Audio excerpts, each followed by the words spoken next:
हमने अभी बेसिक जरा किया था और ये पास पेपर से एक चीज हमें और हाईलाइट होती है कि कैश फ्लो भी समटाइम कैलकुलेट करना पड़ता है, ठीक है। तो वो that is not a difficult science, a difficult thing, हम इजीली इसको कैलकुलेट कर सकते हैं।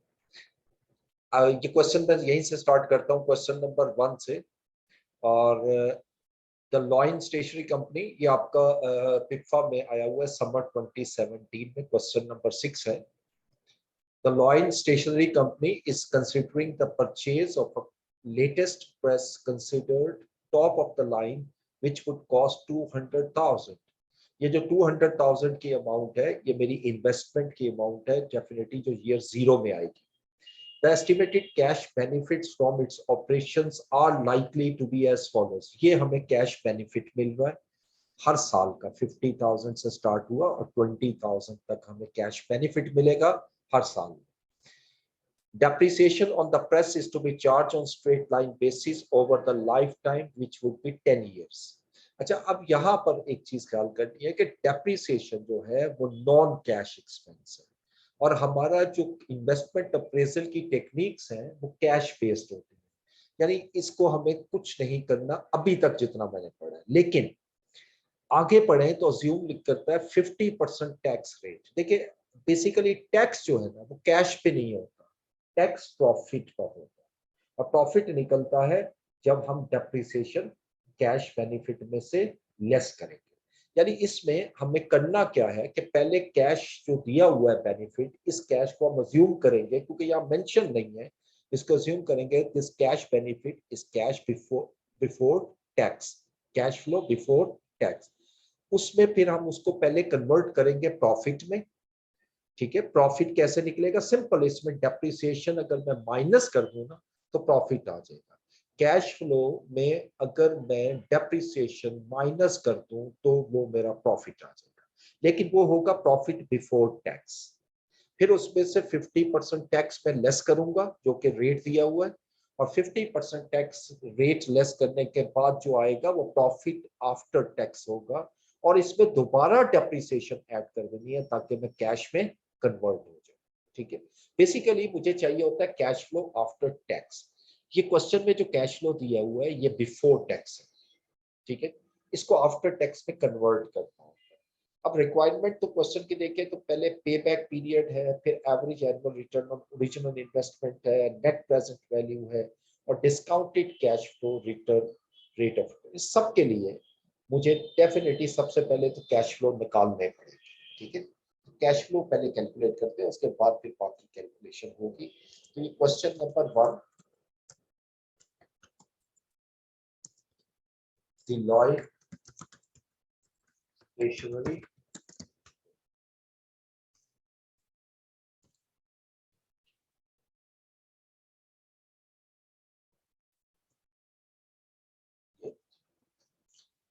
अच्छा जी, अब इसमें एक दफा फिर मैं जरा थोड़ा सा एक्सप्लेन करता हूँ।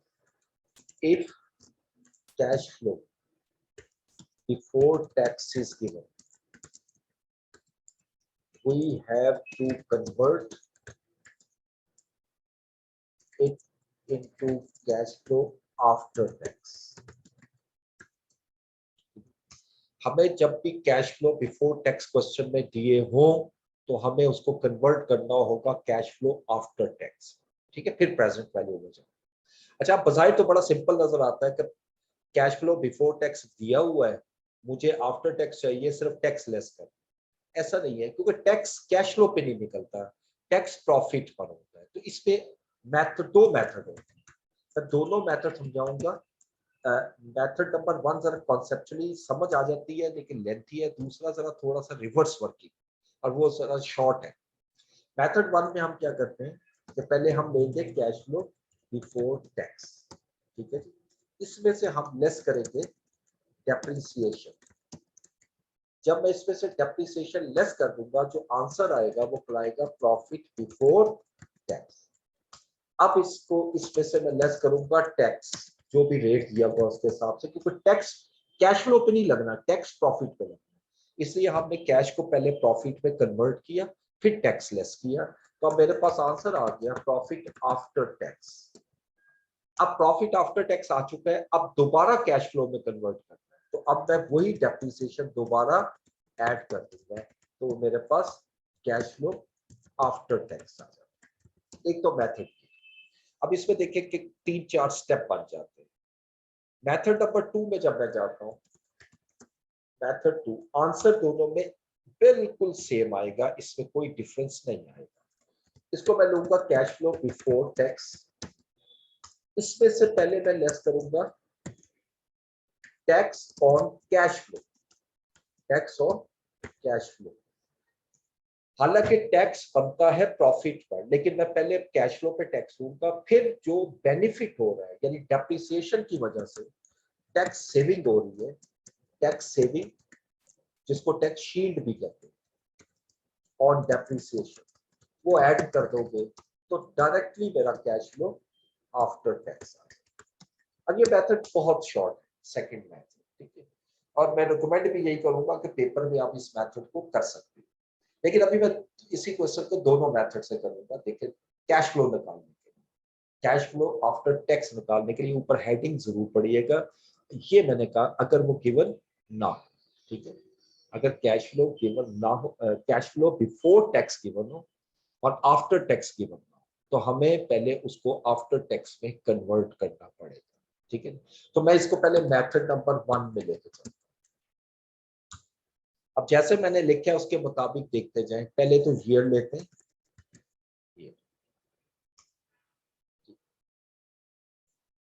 ईयर्स। अब कितने ईयर का डाटा है जी? कैश फ्लो मुझे 10 साल जनरेट होते हैं, ठीक है। मैं इसको 1 2 इसको लेके 3 4 5 6 7 8 9 10, ये 10 ईयर्स का कैश फ्लो आ जाए। ये मैंने अभी ईयर्स लिखे हैं आपके सामने, दीज आर द ईयर्स।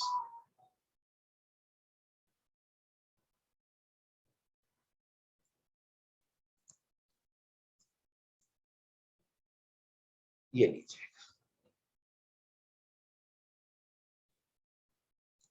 अच्छा, अब इसके बाद मुझे चाहिए कैश फ्लो बिफोर टैक्स। ये जो क्वेश्चन में गिवन है वो cash flow before tax consider है। This is cash flow before tax.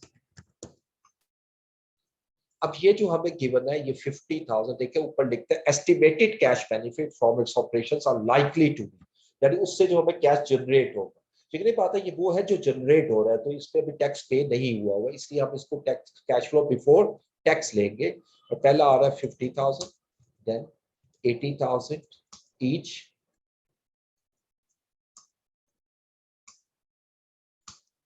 उसके बाद देखिए 70,000, 60,000, देन 50 40 30 20, हर साल 10,000 कम हो रहा है।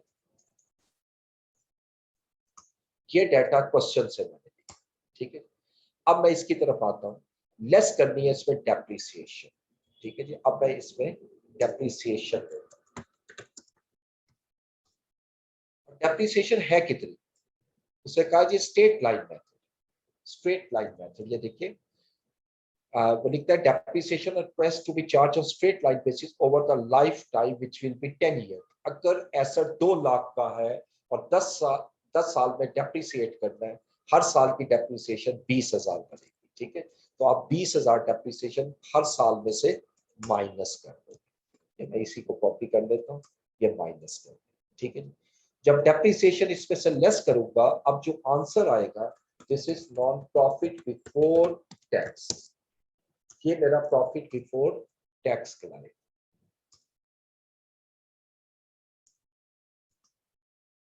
ठीक है जी। अब इसमें से मैं माइनस करता जाता हूं इसको, तो ये प्रॉफिट बिफोर टैक्स निकलता है, ये देखिए, ठीक है जी। ये हर साल का प्रॉफिट निकल आएगा। अब मैं टैक्स लेता हूं, tax at a rate of 50%। Question में हमें पढ़ा था कि टैक्स रेट जो है अज्यूम 50% टैक्स रेट, यानी ये जो टैक्स है इसको लेस करना है, इसको मैं इसका 50% अमाउंट माइनस कर देता हूँ, 50%, ठीक है। सिर्फ आखिरी साल में टैक्स नहीं आएगा क्योंकि उस साल में कोई प्रॉफिट ही। अब इस टैक्स में से इसको जब टैक्स लेस करूंगा, this is non profit after tax, profit after tax. ठीक है जी। अब आफ्टर टैक्स निकालने के लिए क्या करेंगे, बिफोर टैक्स में जो टैक्स है वो लेस कर देंगे, ऑटोमेटिकली मेरे पास आफ्टर टैक्स आ गया। अब ये देखिए मैंने ये सारे स्टेप आपके सामने किए, बहुत इजी है, लेंथी जरूर है बट इजी है। कैश फ्लो बिफोर टैक्स लिया, उसमें डेप्रिसिएशन मैंने माइनस कर दी, और डेप्रिसिएशन माइनस की तो प्रॉफिट बिफोर टैक्स आ गया, ये जो अभी आप देखते जाओ अपनी लेफ्ट साइड पे। उसके बाद टैक्स लेस किया तो प्रॉफिट आफ्टर टैक्स। अब मैं दोबारा डेप्रिसिएशन ऐड कर दूंगा, अब डेप्रिसिएशन दोबारा लिखने की जरूरत नहीं है, बस ऐड कर दूंगा। तो अब मैं इसको जब ऐड करूंगा तो this will become cash flow after tax, ये कैश फ्लो आफ्टर टैक्स मेरा बन जाएगा। ठीक है।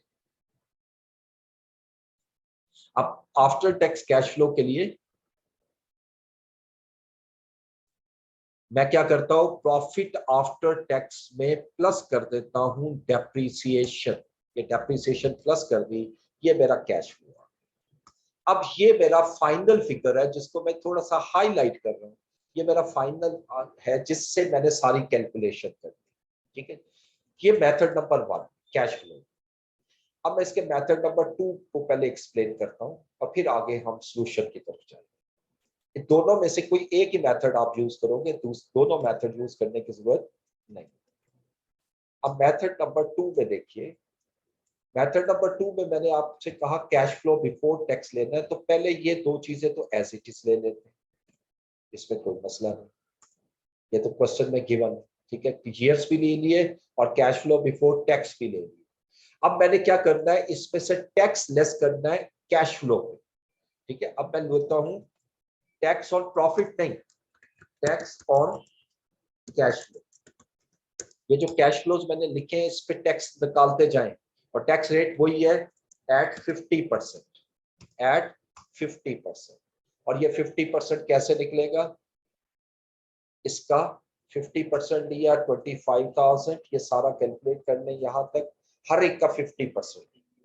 ठीक है जी। अब ये देखें, मैंने इसको लेस किया और ऐड किया टैक्स सेविंग ऑन डेप्रिसिएशन। अब डेप्रिसिएशन पे जो टैक्स सेव होगा, सेविंग का मतलब क्या है, टैक्स सेविंग ऑन डेप्रिसिएशन, इसका मतलब क्या है। देखिए जब हम डेप्रिसिएशन को एज एन एक्सपेंस रिकॉर्ड करते हैं, एक्सपेंस रिकॉर्ड होने से मेरा प्रॉफिट सेव हो जाएगा, और प्रॉफिट सेव होने से मुझे टैक्स बचेगा। अब कितना डेप्रिसिएशन है मेरी, हर साल की डेप्रिसिएशन एक ही है 20,000। अगर 20,000 में एक्सपेंस रिकॉर्ड करता हूं तो 10,000 मेरा सेव हो जाएगा, 50% सेव हो जाएगा। तो यानी 20,000 का 50% हर साल में ऐड करूंगा, ये हर साल मैंने ऐड कर दिया क्योंकि हर साल की डेप्रिसिएशन सेम। अब इन तीनों को प्लस माइनस कर लो तो that is cash flow after tax, ये कैश फ्लो आफ्टर टैक्स आ गया। इन तीनों को यानी 50,000 पे 25 माइनस किया, 10 प्लस किया, ये 35,000, और ये सारा कैलकुलेट किया।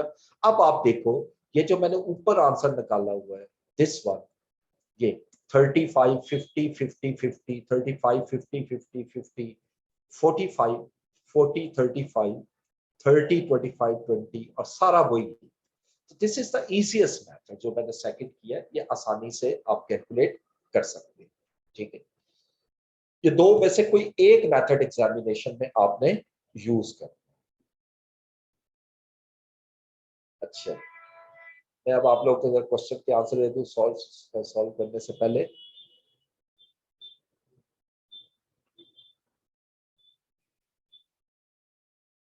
अच्छा, वॉइस क्लियर आ रही है आप लोगों को? Okay okay.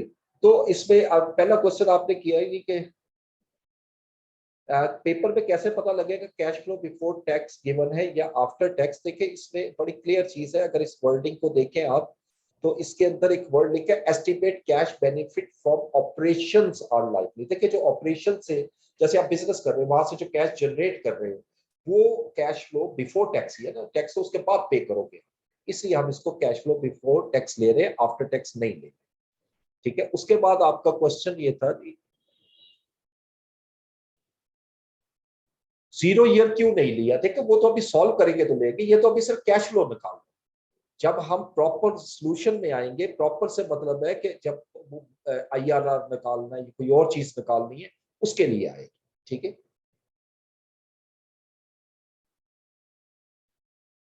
डेप्रिसिएशन 20,000 कैसे आई? देखो उसने लिखा हुआ है कि depreciation on the press is to be charge on straight line basis over the life time which is will be 10 years. अब एसेट कितने का खरीदा था आपने? प्रेस ये ऊपर देखिएगा इस पैराग्राफ में, देखें आपने 2 लाख रुपए का एसेट खरीदा हुआ है। अगर स्ट्रेट लाइन मेथड होता है तो उसका सिंपल तरीका ये होता है, कॉस्ट ऑफ एसेट को डिवाइड कर देते हो आप यूजफुल लाइफ पे, तो वो डेप्रिसिएशन आ जाता है।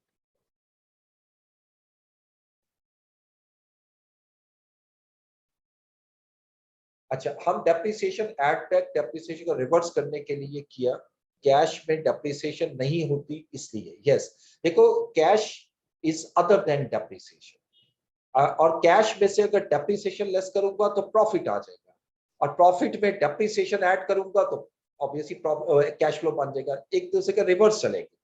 अच्छा, टैक्स सेविंग आप रिपीट कर दें, देखिए मैं दोबारा रिपीट करता हूं, जितनी डेप्रिसिएशन निकली है ना उसको टैक्स रेट से मल्टीप्लाई कर दो, वो टैक्स सेविंग। यानी आपका 20,000 की एक साल की डेप्रिसिएशन और 50% आपका टैक्स रेट सेव होगा। तो इसका मतलब है कि 20,000 अगर एक्सपेंस रिकॉर्ड करता हूं तो 10,000 मेरा टैक्स सेव हो जाएगा, वो टैक्स सेविंग आ जाएगी। ठीक है जी, ये 10,000 मैंने अभी एक्सप्लेन किया।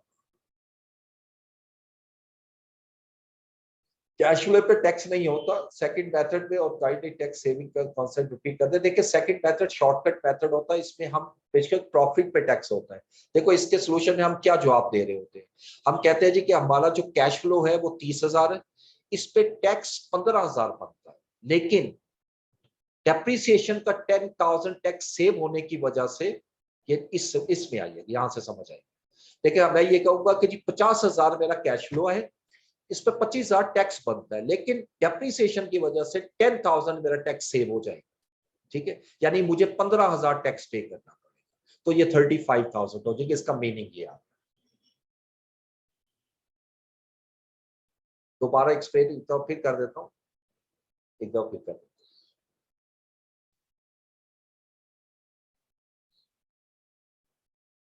क्वेश्चन में किधर पूछा हुआ है ये सारा प्रोसेस? देखिए क्वेश्चन के अंदर उसने ये कहा है आपसे कि आप IRR ये पे बैक निकालो, पे बैक के लिए मुझे कैश फ्लो चाहिए, इसलिए हम ये पहले कैश फ्लो निकालेंगे। इससे पहले जो हमने क्वेश्चंस किए थे उसके अंदर कैश फ्लो गिवन, उसके अंदर कैश फ्लो गिवन, और इसके अंदर कैश फ्लो, देखो इसमें हमें कैश फ्लो खुद कैलकुलेट करना पड़ेगा, इसमें कैश फ्लो गिवन नहीं।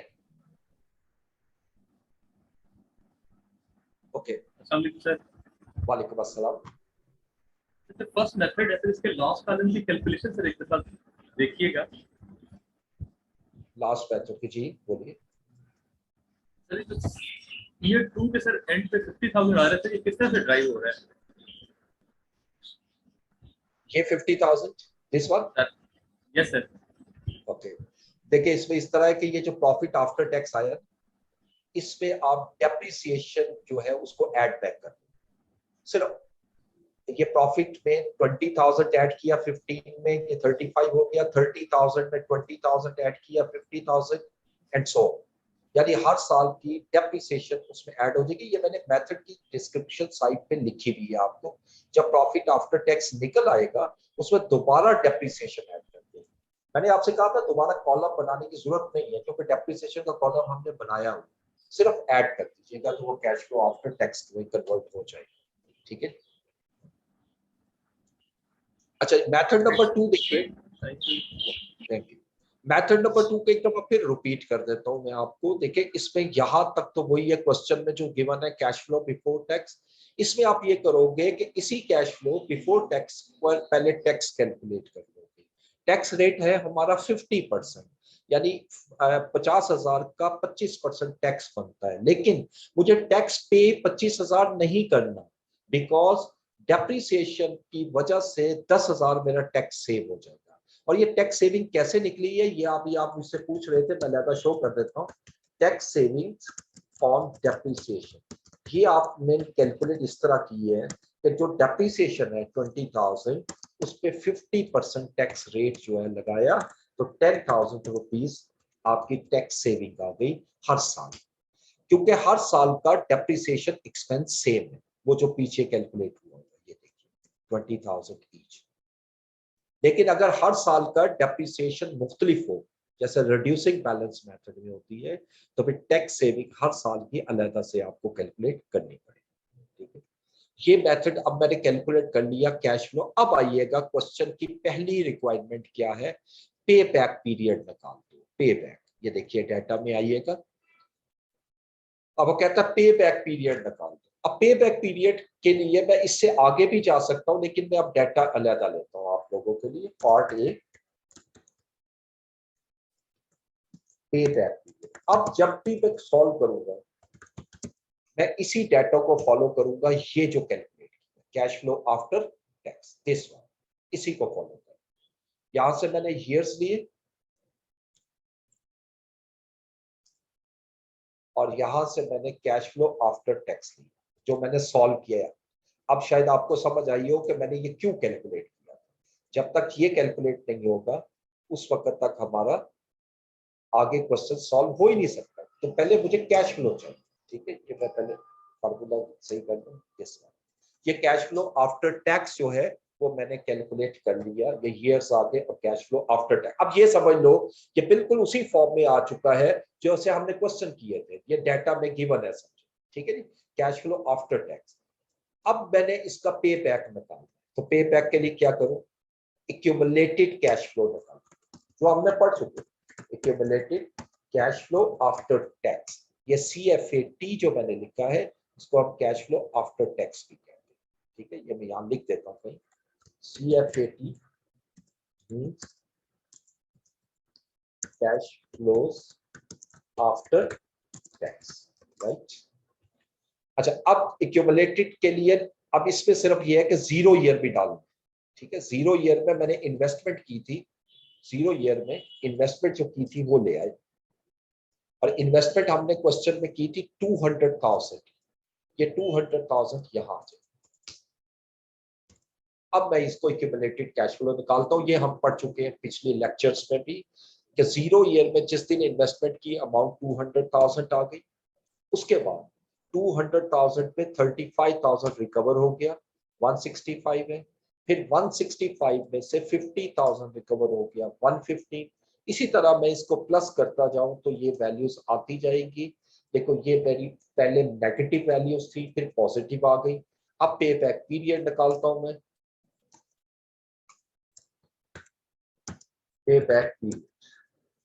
अब पे बैक पीरियड में हमने क्या पढ़ा था, 1 से स्टार्ट करेंगे और जहां जहां आपका माइनस वैल्यू आ रही है वहां हम 1 लिखते जाएंगे, ये सारा 1 आ गया।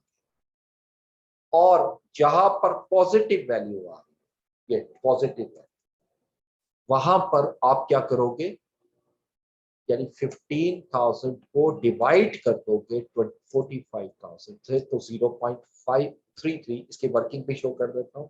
यानी जितना कैश फ्लो चाहिए था हमें 15,000, उसको डिवाइड कर दूंगा इस साल जो कैश फ्लो जनरेट हुआ 45,000, ये 0.33। इसको जब प्लस करूंगा तो दैट इज अ पे बैक पीरियड इन ईयर्स। इसको अगर हम देखें तो 4.33 years is the payback period. This is the first answer. ये पहला आंसर है।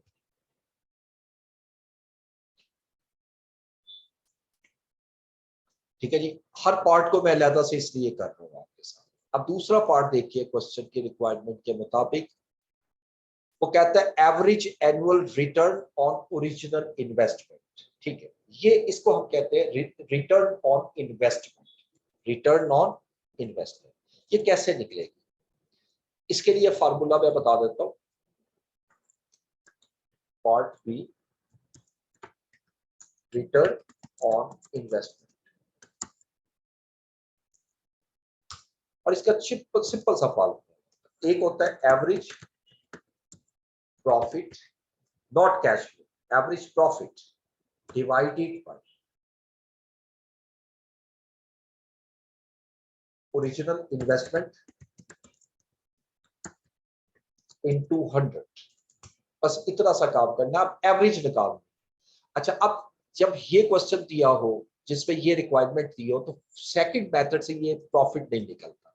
प्रॉफिट हमारा यहां पर होता है, ये देखिए प्रॉफिट आफ्टर टैक्स। इसको एवरेज कर, एवरेज करने का तरीका क्या होता है, जितनी वैल्यूज है इनको प्लस करके इसको उस नंबर पे डिवाइड कर। ठीक है, ये आपने पढ़ा हुआ है सम ऑफ एक्स ओवर एन, यानी ये जितनी वैल्यूज है। यहां तो मैं एवरेज डायरेक्ट भी ले सकता हूं, ये देखिए फार्मूला लगाऊंगा तो ये एवरेज कैलकुलेट कर देगा इन सब वैल्यूज, जो कि 18,000। ठीक है, दिस इज एवरेज प्रॉफिट।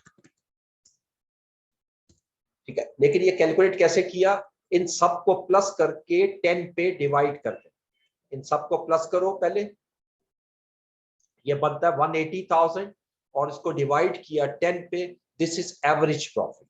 तो फार्मूले के मुताबिक मेरा एवरेज प्रॉफिट तो आ गया 18,000। ठीक है जी, divided by original investment, investment की हुई है आपने 2 लाख रुपए और इनटू 100। ठीक है जी, इसको कैलकुलेट करेंगे तो मेरा आंसर आ जाएगा। अब जरा कैलकुलेट करते हैं, is equal to 18,000 divided by 200,000 into 100 करने के लिए मैं परसेंटेज दबाता हूं, तो 9% जो है ये मेरा रिटर्न, यानी इस इन्वेस्टमेंट पे जो मुझे रिटर्न मिल रहा है वो 9%। ये छोटा सा फार्मूला होता है, average profit divided by original investment into 100। तीसरा वो कह रहा है नेट प्रेजेंट वैल्यू निकाल दो, एनपीवी, और इसके लिए उसे कॉस्ट ऑफ कैपिटल दिया हुआ है 10%, कॉस्ट ऑफ कैपिटल 10%। ठीक है, तो अब ये यही यहां से दोबारा डेटा उठाता,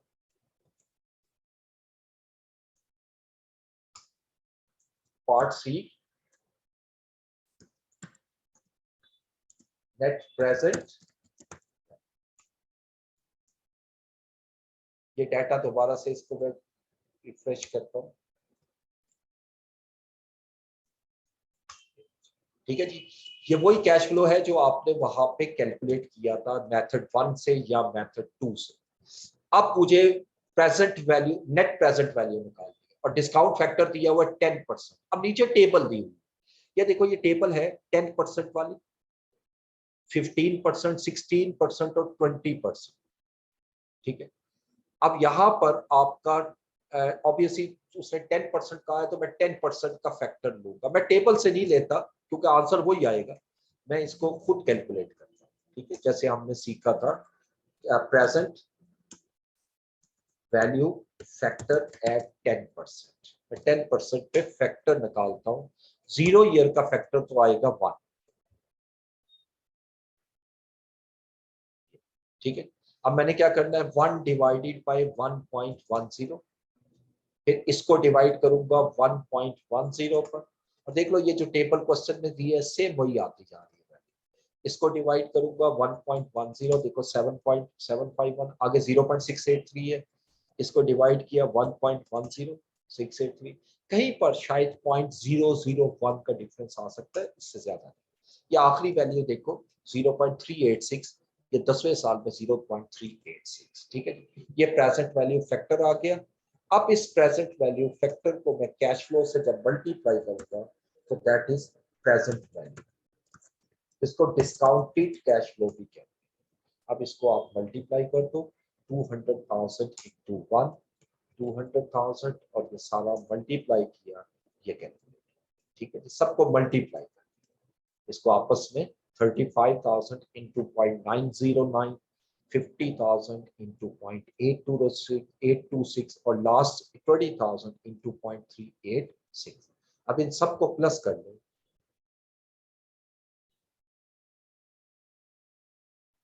तो ये 45,656 जो आंसर आया, that is net present value, this is not NPV, और ये मेरा आंसर आ। इसमें कोई डिसीजन नहीं पूछ रहा, सिर्फ कह रहे हैं ये चीजें कैलकुलेट कर। ठीक है, अच्छा आखिर में लिखते हैं fourth part, discounted cash flow rate of return. देखिए discounted cash flow rate of return, ये basically internal rate of return IRR। ठीक है, क्योंकि IRR discounted rate cash flow return निकलाता है, क्योंकि वही उसको डिस्काउंट करते हैं। यानी इसका भी मीनिंग वही है कि ये वो रेट है जहां पर आपका नेट प्रेजेंट वैल्यू 0 हो जाए। ठीक है, अब मुझे करना क्या है, एक वैल्यू मैंने निकाली हुई है, ठीक है, मैं इसी को अगर ले लूं आगे, इसी को पार्ट सी एंड डी में कंबाइन कर, एंड डी एनपीवी निकल आई, और इसके लिए अब मैं निकाल रहा हूं discounted cash flow rate of return, जिसको IRR है। ठीक है, मैं ब्रैकेट में IRR लिखूंगा, ज्यादा बेहतर। अच्छा, एक तो अब प्रेजेंट वैल्यू है मेरे पास, ये देखिएगा 10% पे, जहां एनपीवी पॉजिटिव आ रही है। अब मुझे एक ऐसी वैल्यू चाहिए जहां पर एनपीवी नेगेटिव आ रही है। उसके लिए मुझे डिस्काउंट रेट मुख्तलिफ दिए हुए, 15% भी दिया हुआ है, 16% भी गिवन है, और 20% भी गिवन है। अब बेहतर ये है ऐसे क्वेश्चन में कि सबसे आखिरी वाला उठाइए जब ये गिवन हो ना। उसकी वजह ये होती है कि लास्ट को उठाऊंगा तो ये कंफर्म नेगेटिव आए, हो सकता है 16 भी नेगेटिव हो, लेकिन वो रिस्क है। 20 कंफर्म आए, ठीक है, तो मैं 20% प्रेजेंट वैल्यू फैक्टर लेता हूँ, प्रेजेंट वैल्यू फैक्टर एट 20%। तो पहला फैक्टर उसी तरह 1 आएगा, उसके बाद 1 को डिवाइड कीजिएगा 1.20 से, इसको डिवाइड कर दे 1.20 एंड सो ऑन। ये वही वैल्यूज आ रही है जो आपको टेबल में भी दी है। देखो आखिरी टेबल में, ये टेबल की आखिरी वैल्यू 0.162, तो टेबल से भी उठा सकते हैं, सेम वही वैल्यू। ठीक है, जब इसको मैं मल्टीप्लाई करूंगा तो अब ये प्रेजेंट वैल्यू कैलकुलेट हो जाएगी। अब इसको मल्टीप्लाई करते हैं, फिर 200,000 इंटू 1 और 35,000 इंटू 0.833, 50,000 0.694 एंड सो। अब इसको टोटल किया तो ये माइनस वैल्यू देखो आ गई, दिस इज अगेन एनपीवी, ये 26,763 वैल्यू है। अब इसकी वजह से मैं IRR का फार्मूला लगाता हूँ जो हमने लास्ट लेक्चर में पढ़ा था, और इस पे हमने पढ़ा था A प्लस एनपीवी A, इसको आपने स्मॉल a डाल, चलिए capital, divided by n of a, n of a minus n of b, bracket close की, फिर ब्रैकेट स्टार्ट की, और b माइनस a। और ये हम पढ़ चुके, एक बार फिर रिवाइज करूंगा। a का मतलब होता है लो रेट, ठीक है, मुझे पहले a चाहिए। ए कितना आएगा, लो रेट। अब लो रेट हमने दो रेट लिए, एक 10%, एक 20%। इनमें से जो लो रेट है वो ए होगा, 10% आ गया, ठीक है जी। और हाई रेट जो है वो बी लाएगा, जो कि है हमारे पास 20%, ठीक है जी। ये हाई रेट और वो आ गया। अब फार्मूले के मुताबिक एन ए चाहिए। एन ए का मतलब क्या है कि 10%, यानी ए 10% है ना, 10% पे एनपीवी क्या है, 10% पे एनपीवी आ रही है 45,646, और एनबी का मतलब क्या है कि आप एनपीवी लो जो आपने 20% पे निकाला, ठीक हो गया। अब फार्मूले के मुताबिक मुझे करना क्या है, पहले एन ए चाहिए जो 45.646 है, यही मैं दोबारा यहां लिख देता हूं वैल्यू कैलकुलेट करने के लिए। और दूसरा डिवाइड करना है इसको N A minus N B, यानी इन दोनों वैल्यूज को मैंने माइनस करना। जब माइनस करूंगा ये खुद ही प्लस, देखो 72,409। अब इसको मैं डिवाइड करता हूँ, ये फार्मूला देखते हो जो मैं इस हिस्से को सॉल्व करूंगा, यानी इसको डिवाइड करते हैं, इसको डिवाइड किया तो इसको 3 डेसिमल तक देना, 0.630 आ, ठीक है। अब इसको इस पे मैं मल्टीप्लाई करूंगा b माइनस ए। अब देखो b माइनस ए लू तो b माइनस ए कितना आएगा, b माइनस ए, b माइनस ए लूंगा 20% माइनस 10%, ठीक है। तो ये बन गया। आप इसको कैलकुलेटर पे कीजिएगा, मैं एक एक स्टेप सिर्फ लिख रहा हूं। B माइनस ए आए 10%। अब देखो इस हिस्से को B माइनस ए से मैंने मल्टीप्लाई कर दिया, इसको मैंने मल्टीप्लाई कर दिया, दिस अमाउंट मल्टीप्लाई दिस, और इसको परसेंटेज में कन्वर्ट कर लिया, ये 6% आ गया, ये 6.30, और इसमें ए प्लस कर दो, लो रेट है 10%। अब इन दोनों को ऐड कर लो तो ये मेरा आई आ रहा, 16.30 is the IRR, internal rate of return. तो जब आप कैलकुलेटर पर ये वैल्यूज पुट करोगे तो ऑटोमेटिकली आपका आंसर यही आएगा। ठीक है जी, ये मेरा फाइनल आंसर आ गया, इंटरनल रेट ऑफ रिटर्न।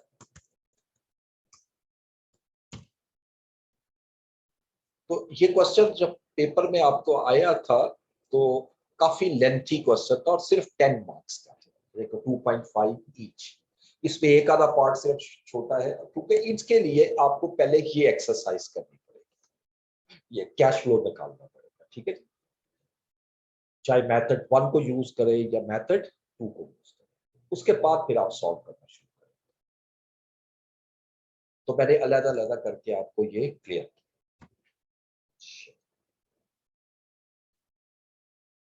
अच्छा, डिसीजन वैसे मैं आपको बता देता हूँ, डिसीजन वाला इसने पूछा नहीं है क्वेश्चन के अंदर, मैं बता दूँ।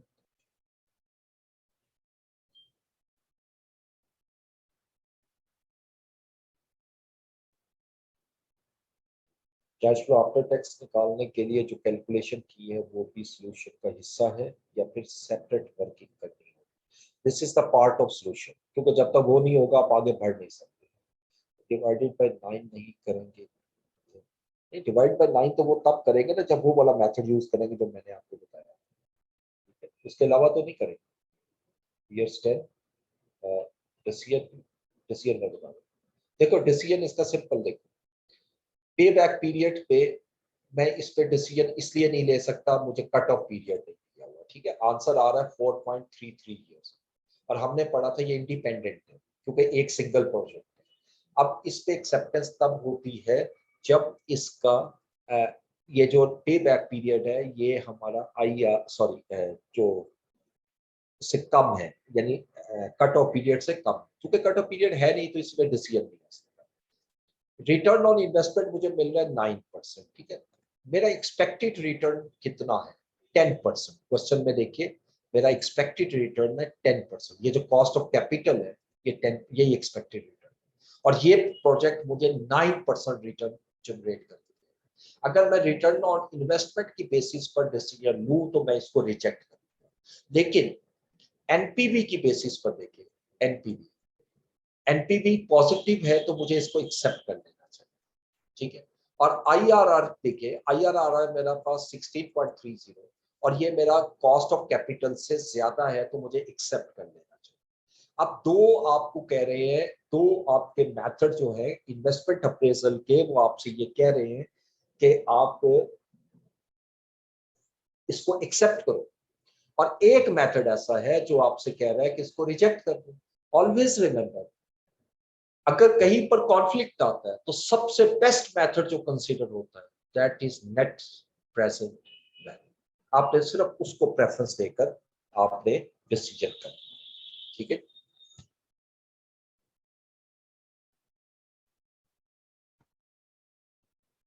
कट ऑफ पीरियड मैंने पिछले भी लेक्चर में जब पे बैक करवा रहा था मैंने समझाया था, तो फिर रिपीट कर देता हूं। कट ऑफ पीरियड वो पीरियड होता है जितने अरसे के में मैनेजमेंट ये चाहती है कि मेरी रिटर्न मुझे मिल जाए, मुझे मेरी इन्वेस्टमेंट मुझे वापस मिल जाए, उस पीरियड को हम कट ऑफ पीरियड कहते हैं। ठीक है, ओके। अब आइएगा नेक्स्ट क्वेश्चन नंबर 2। अच्छा, इसकी रिक्वायरमेंट पहले देख लीजिएगा। अब देखिए इसमें भी पे बैक पीरियड मांगा हुआ है और नेट प्रेजेंट वैल्यू और नेट प्रेजेंट वैल्यू इंडेक्स। ये इंडेक्स क्या होता है, ये बहुत इजी होता है, ये भी मैं आपको साथ ही करवा देता हूँ, नेट प्रेजेंट वैल्यू इंडेक्स। ठीक है, अच्छा अब देखिए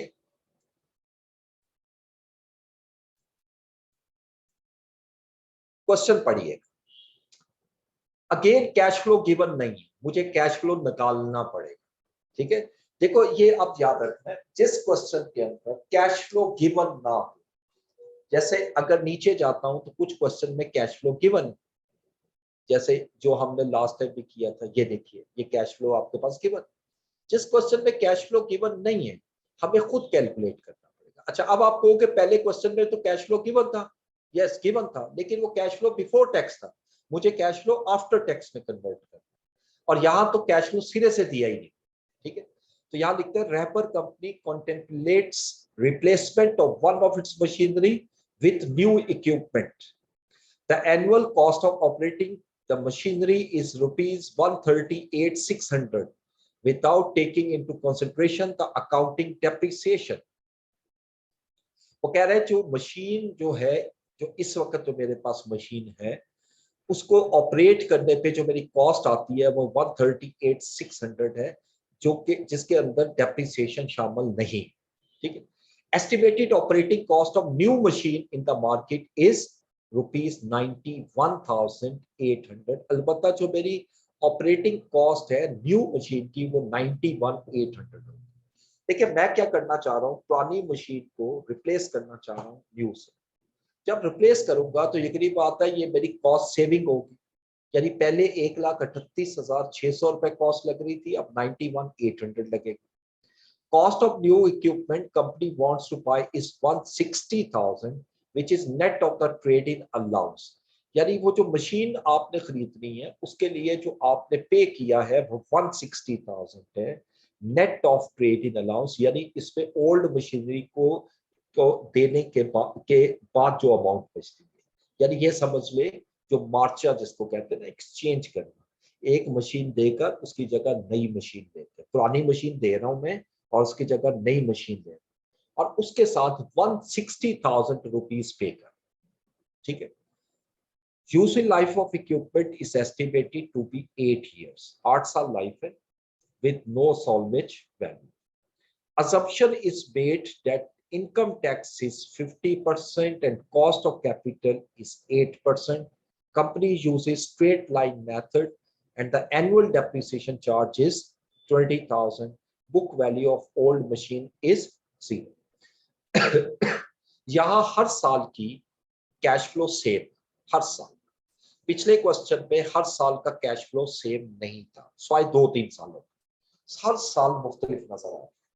ठीक है, इस क्वेश्चन में एक आसान चीज ये है कि हर साल का कैश फ्लो जो मैं कैलकुलेट करूंगा वो सेम हो, तो एन्युटी मेथड लगाऊंगा, और ये जो टेबल दी हुई है ये गौर से देखिए, ये एन्युटी टेबल। ठीक है, कैसे पता लगेगा एन्युटी टेबल है या दूसरी टेबल है? वैसे तो ऊपर आमतौर पर लिखा होता है, जैसे ये पास पेपर में नहीं लिखा होगा, तो इसका पता ये लगेगा कि ये जो वैल्यू आ रही है ना 8% वाली, इससे अगली वैल्यू ज्यादा आ रही है, तो एन्युटी में ज्यादा यानी प्लस होती जाती है ना। ये देखें हर अगली वैल्यू पिछली वैल्यू से ज्यादा है, और जबकि प्रेजेंट वैल्यू में देखो हर अगली वैल्यू पिछली वैल्यू से कम होती है। यहां से आपको अंदाजा हो जाएगा कि एन्युटी टेबल है या प्रेजेंट वैल्यू टेबल। ठीक है, होती ये भी प्रेजेंट वैल्यू टेबल है, ये एन्युटी टेबल है। ये असल में 2 years का मतलब है कि 1 और 2 year का फैक्टर को प्लस किया, 3 year का मतलब है कि 1, 2, 3 years के फैक्टर को प्लस किया। अब इसमें पहले मुझे कैश फ्लो निकालना है, उसके बाद देखते हैं हम क्या क्या चीज कैलकुलेट करेंगे। ठीक है, आइए का क्वेश्चन में, अब इस क्वेश्चन को देखिए, जब मैं करता हूँ जरा ध्यान से देखिएगा, बहुत टाइम सेव होगा जिस मेथड को मैं ले रहा हूँ। रहबर कर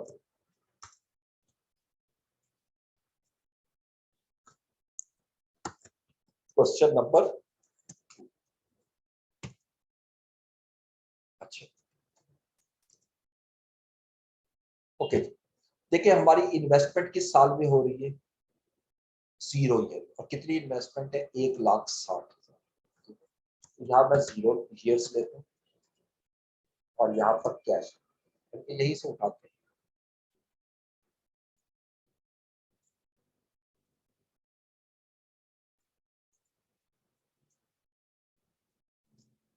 ईयर्स आ गए, और ये जो हमें दिए हुए ना क्वेश्चन, यहाँ मुझे कैश फ्लो चाहिए, कैश फ्लो आफ्टर टैक्स, मुझे कैश फ्लो आफ्टर टैक्स जो है वो कैलकुलेट। ठीक है, अब ईयर्स में चलते हैं।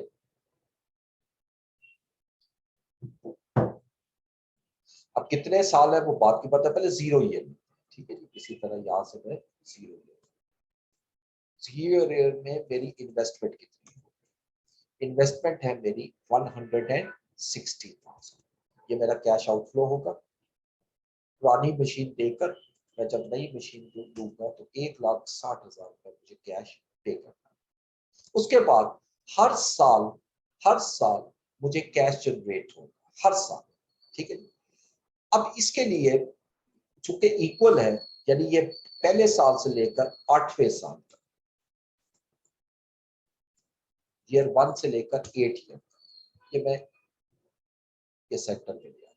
हमारा कितना कैश फ्लो जनरेट होगा इसको मैं कैलकुलेट करता हूँ थ्रू वर्किंग नंबर 1, इसको वर्किंग के थ्रू बताऊंगा, ठीक है जी। यहाँ आते हैं वर्किंग जी। तो वर्किंग 1 में देखिए हमें दिया क्या हो, एनुअल सेविंग कितनी, यानी मैं अगर ये लिखूं एग्जिस्टिंग मशीन कॉस्ट, तो एग्जिस्टिंग मशीन पे जो मेरी कॉस्ट लग रही है वो 1,38,600 है, और न्यू मशीन की जो कॉस्ट लगेगी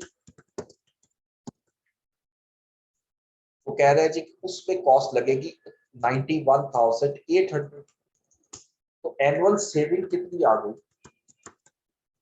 सेविंग्स इन कॉस्ट, इसमें से ये मैं माइनस कर देता हूं तो ये मेरी एनुअल सेविंग होगी, ठीक है। अब ये समझ लो ये जो एनुअल सेविंग है ये कैश फ्लो बिफोर टैक्स, ये ऊपर वो मेथड ये वाला जो मैंने पहले किया था, दिस वन, ये कर, ये कैश फ्लो बिफोर टैक्स पहले खुद कैलकुलेट। अब इस मेथड को मैं जरा नीचे लाता हूं और फिर मैं आपको वही सॉल्व करके दिखाता हूं, इसी को यूज कर रहा हूं, मैं कोई नई चीज नहीं कर रहा। मैंने कैश फ्लो बिफोर टैक्स निकाल लिया, ये देखिए। सिर्फ यहाँ पर निकालने का तरीका जरा ये था कि उसने 2 अलग कॉस्ट दी हुई है, जितनी सेविंग है वही मेरी कैश फ्लो बिफोर टैक्स है, ठीक है। अब इस पे मुझे टैक्स पे करना, पहले लेस करता हूँ, नहीं पहले इस पे डेप्रिसिएशन लेस करता हूँ, और डेप्रिसिएशन जो है उसने दी हुई है, एनुअल डेप्रिसिएशन जो है वो कहता है 20,000 है, ये देखिए। डेप्रिसिएशन मेथड स्ट्रेट लाइन है, एनुअल डेप्रिसिएशन चार्जेस 20,000, ये 20,000 मैंने लेस कर दिया। लेस करके जो आंसर आ रहा है दिस वन, इसको हम कहेंगे प्रॉफिट बिफोर टैक्स, ठीक है। अब प्रॉफिट बिफोर टैक्स में से मैं लेस करूंगा टैक्स एक्सपेंस। अब टैक्स एक्सपेंस है 50%, तो ये जो अमाउंट आपने निकाली है इसका 50% लेकर इसके से माइनस कर दो। माइनस किया तो जो आंसर आया this is not profit after tax. साथ मैंने ये मेथड लिखा हुआ है, देखो मैं वही चीज कर रहा हूँ जो लिखा हुआ, और इसमें आप डेप्रिसिएशन ऐड कर लेते हैं। अब डेप्रिसिएशन मेरी 20,000 है, जैसे इसको ऐड किया तो ये मेरे पास कैश फ्लो आफ्टर टैक्स आ गया, annual cash flow after tax, जो मैंने यहां ला, यानी पहले साल से लेकर 8वें साल तक हर साल मुझे 33,400 सेव होगा हर साल। इसको अलग-अलग लिखने की जरूरत नहीं है क्योंकि मैं एन्युटी टेबल लगाऊंगा, ठीक है। इस वजह से इसको इकट्ठा किया, और इसके अलावा और कोई इंफॉर्मेशन हमारे पास नहीं है स्वाई कॉस्ट ऑफ कैपिटल, बस ये कैश फ्लो निकल आए। अब इसके बाद रिक्वायरमेंट क्या है क्वेश्चन की, पहली चीज है पे बैक पीरियड निकालना। अच्छा, इस पे पे बैक पीरियड निकालना बहुत आसान है। इसमें पे बैक के लिए आपको इस टेबल को आगे ले जाने की जरूरत है। पे बैक पीरियड आपने निकालना हो और इक्वल कैश फ्लो, तो हम उसके लिए सिंपल एक फार्मूला यूज कर लेते हैं, और वो फार्मूला होता है investment divided by annual cash flow, annual cash flows after tax, ठीक है। अब यहाँ पर मुझे बताइए इन्वेस्टमेंट कितनी है, अगर इस पर मैं वैल्यू पुट करूं,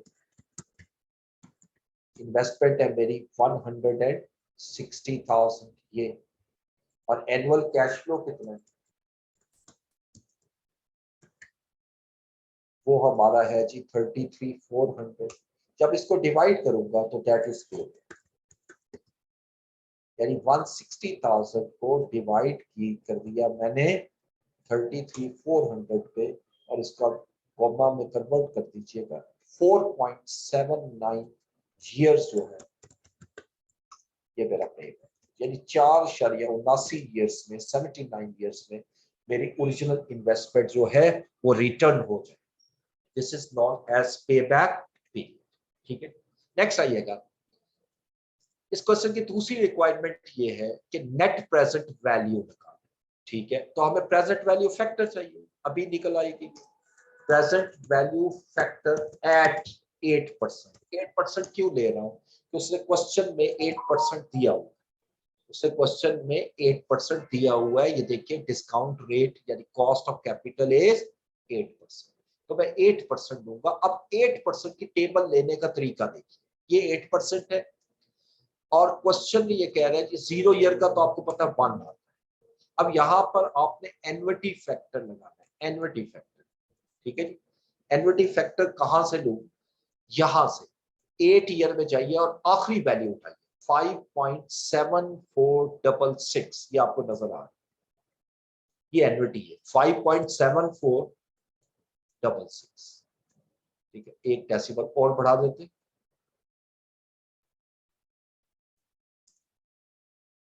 ये ठीक है। अब जैसे मैं इसको मल्टीप्लाई करूंगा तो ये मेरे पास प्रेजेंट वैल्यू है। अब 160,000 को मल्टीप्लाई किया 1 से और 33,400 को 5.7466 से, इन दोनों को ऐड कर लो 31,960 इज द एनपीवी। यही मेरा आंसर है, this is not NPV.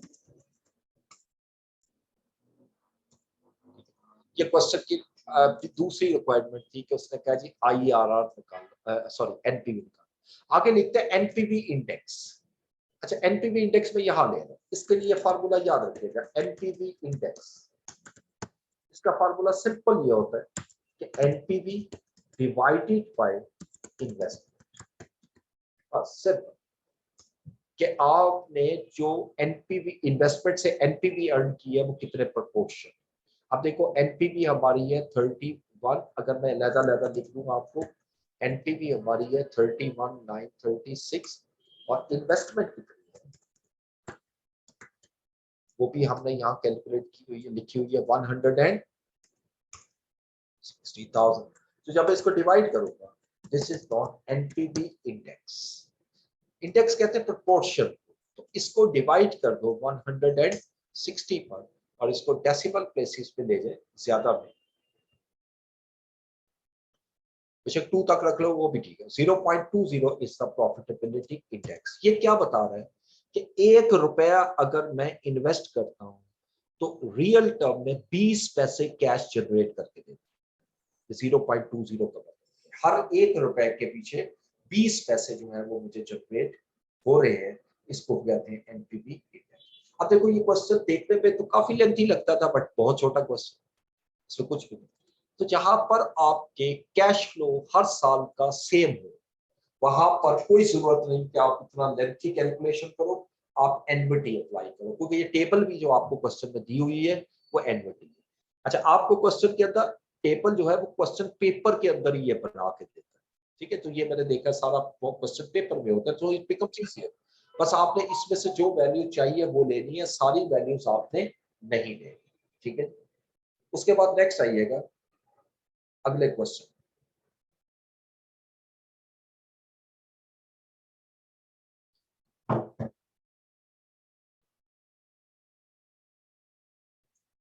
Ji, question number 3 देखें। अब इसमें काफी चीजें मांगी हुई है, 3 और 2 5 और 3 8 और 3 11 और 2 13 और 15 मार्क्स का क्वेश्चन है। और देखते हैं इसमें कैश फ्लो गिवन है या नहीं क्वेश्चन पढ़ के। Sunlight company needs a machine for its manufacturing process. The cost of new machine is rupees 80,700। Expected useful life of machine is 8 years। ये जो 80,700 है ये इन्वेस्टमेंट होगी जो 0 ईयर में आएगी और 8 साल का प्रोजेक्ट है। At the end of 8 years period machine would have no salvage value, यानी उसकी कोई स्क्रैप वैल्यू नहीं है। After installation machine would increase cash inflows by 30,000 per year. हर साल 30,000 का कैश फ्लो हमारा ज्यादा होगा, तो यही मेरा कैश फ्लो लाएगा। Sunlight is interested to know the net present value of machine to accept or reject this investment. Minimum required rate of return of company is 16% on all capital investment. देखो इस question में taxation भी नहीं, तो इसमें तो cash flow simple given है, इसमें कुछ भी नहीं करना, बस जो कैश फ्लो गिवन है उसी को लीजिएगा। इसमें बिफोर आफ्टर टैक्स का कॉन्सेप्ट ही नहीं है, कोई टैक्स रेट ही गिवन नहीं है। जिस क्वेश्चन में टैक्स रेट गिवन ना हो तो जो गिवन कैश फ्लो होता है हम उसी को लेते हैं, ठीक है। ऐसा ईसीएस क्वेश्चन जो अभी तक आपने दो किए उनमें से आसान क्वेश्चन है। ये क्वेश्चन करके फिर आपके क्वेश्चन देख लेता हूँ, अगर आपको क्वेश्चन पूछ रहे हैं तो क्वेश्चन नंबर 3 में आते हैं।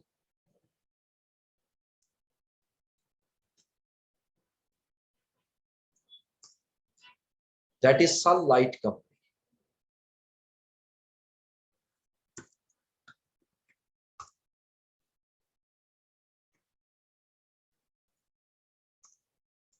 अच्छा, अब इसमें भी देखें तो इसमें भी एनविटी में लगाऊंगा, एनविटी बेशक टेबल नहीं दी हुई, तो टेबल जो है वो आपको क्वेश्चन पे अलहदा दी होगी इस पेपर पे, ठीक है। लेकिन यह है कि हम वैसे भी कैलकुलेट कर सकते हैं, इसमें कोई मसला नहीं, तो ऊपर वाली टेबल से भी इस वैल्यू को ले सकते हैं, ओके। क्योंकि ये टेबल दी हुई है 16% है ऊपर, नहीं, चलो निकाल लें।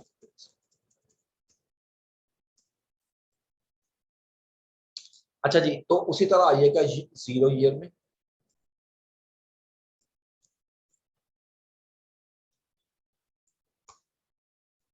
और यहाँ मैं सिर्फ कैश फ्लोस लिखता हूँ क्योंकि टैक्स है ही, ठीक है। 0 ईयर में मेरा कितना कैश फ्लो था, 0। एज पर क्वेश्चन मैंने कितनी इन्वेस्टमेंट करनी है, 80,700 की, ठीक है जी। ये 80,700 आ गया। और ये प्रोजेक्ट है 8 ईयर्स का, और वो कहता है कि at the end of 8 year machine has no salvage value. After installation machine would increase cash flow by 30,000 per year. हर साल 30,000 मेरा कैश इनफ्लो बढ़ता रहेगा, तो यही मेरा कैश फ्लो आएगा। ये ईयर 1 to 8, इसको आप ले लें, और ये 30,000 मेरा कैश फ्लो आ रहा है हर साल।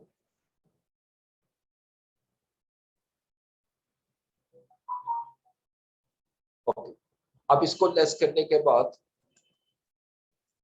अब मैंने जो जो कैलकुलेट करना है वो कैलकुलेट कर ले। तो पहले वो कहते हैं NPV of the machine, NPV निकाल। एनपीवी के लिए मुझे प्रेजेंट वैल्यू फैक्टर चाहिए, और कितने परसेंट पे वो कह रहे हैं, 16%। Present value factor at 16%। देखो 0 ईयर का तो आपको पता है 1 होता है, 8 ईयर का फैक्टर लेने का जो फार्मूला है वो भी मैं लिख देता हूँ, वैसे फार्मूला भी लिख देता हूँ एनवीटी का, ठीक है। Present value of NVT,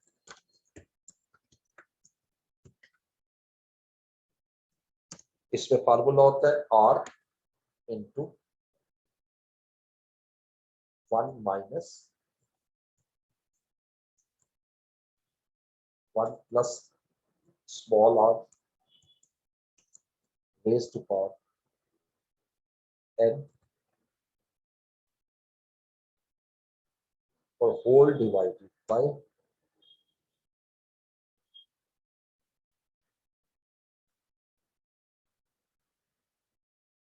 r। 1 minus 1 plus i raise to power minus n, sorry minus n और डिवाइडेड बाय r, ठीक है। ये इस तरह आपको अगर कैलकुलेटर होगा तो आराम से निकल आएगा, ठीक है। एनवीटी टेबल आप लगाते हैं, एनवीटी का फार्मूला, तो देखिए अगर मैं इसको समझाऊं इस तरह कि पहले मैं लूंगा 1.1 1 divided by 1.1 1 plus r raise to power minus n, ठीक है। तो मैं इसका एनवीटी टेबल ले लेता हूँ आपसे, बहुत ज्यादा आसान है क्योंकि ये क्वेश्चन में गिवन होता है।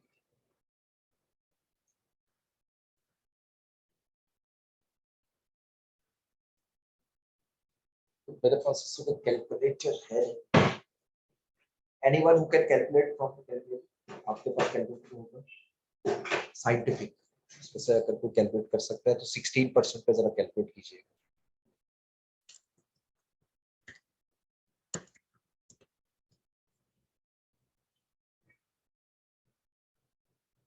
4.3435, ओके थैंक यू।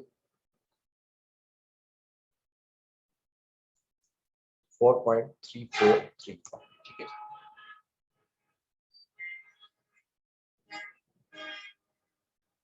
4.3435, इस पे एक डेसिमल और बढ़ा देते हैं और फिर 4 डेसिमल,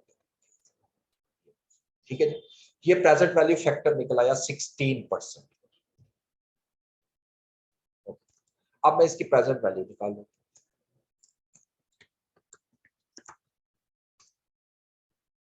80,700 को मल्टीप्लाई किया 1 से और 30,000 को मल्टीप्लाई किया 3.433435 से। अब इसको प्लस कर लो, that is 45,605 is the NPV. ये मेरी एनपीवी निकल आई,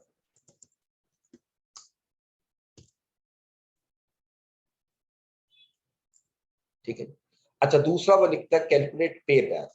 अब चूंकि एनुअल कैश फ्लो है पार्ट, ये तो पार्ट 1 था, ठीक है। पार्ट बी में वो कह रहा है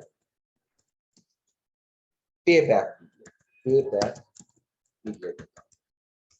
अब मैं क्या करूंगा पे बैक में, अब ये फार्मूला पढ़ा था हमने, तो इन्वेस्टमेंट को डिवाइड कर दूंगा एनुअल कैश फ्लो, ठीक है। तो इस पे अगर वैल्यू पुट करें तो इन्वेस्टमेंट कितनी है, एक एक वैल्यू लिख लेंगे तो जरा आपको आसानी से समझ आएगी।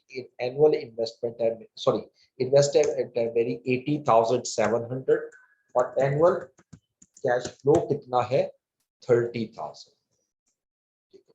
अब मैं अगर इसको इस पे डिवाइड करूंगा तो दैट इज पे बैक। पे बैक मेरे पास आ गया 80,700 डिवाइडेड बाय 30,000 और अगर इसको डेसिमल तक देखें तो 2.69 years। ये जो रेड कलर में लिख रहा हूँ ये मेरा पे बैक पीरियड है, ठीक है। अच्छा 3 पार्ट देखें तो वो कहता है discounted pay back, discounted pay back method, ठीक है जी। जी ये अलाउ करते जी, ये स्टूडेंट को अलाउ कीजिएगा, क्वेश्चन करना चाह रहे हैं। डिस्काउंटेड पे बैक पीरियड, ठीक है। अच्छा अब डिस्काउंटेड पे बैक में सेम फार्मूला, ठीक है, कोई फार्मूला, सिर्फ ये कि कैश फ्लो जो लेना है वो डिस्काउंटेड कैश फ्लो, यानी अगर मैं फार्मूला इसी को कॉपी करूं, investment divided by annual discounted cash flow, और discounted cash flow present value, ठीक है। तो अब उसी तरह मैं लिखता हूं इन्वेस्टमेंट, इन्वेस्टमेंट मेरी है 80,700। अच्छा अब discounted pay back, okay, discounted annual पे बैक सेम नहीं होता, इसको इस तरह नहीं करते, इसको इस तरह छोड़ दें। आप इसके लिए एक एक साल अलग करना पड़ेगा, इसके लिए और कोई हाल, ठीक है। इसके लिए अलग करना पड़ेगा एक एक साल, तो 0 ईयर लीजिएगा क्योंकि हर साल का कैश फ्लो ये डिफर हो जाता है। उसके बाद 1 से लेकर 8 तक लेते हैं,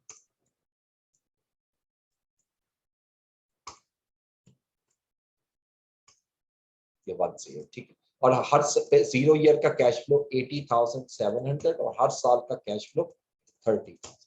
यहां तक तो आपको सेम नजर आ रहा है, ठीक है। लेकिन जब मैं इसको प्रेजेंट वैल्यू फैक्टर लगाता हूँ, प्रेजेंट वैल्यू जब फैक्टर लगाऊंगा तो ये आप देखेंगे जो कैश फ्लो आएगा वो सेम नहीं होगा।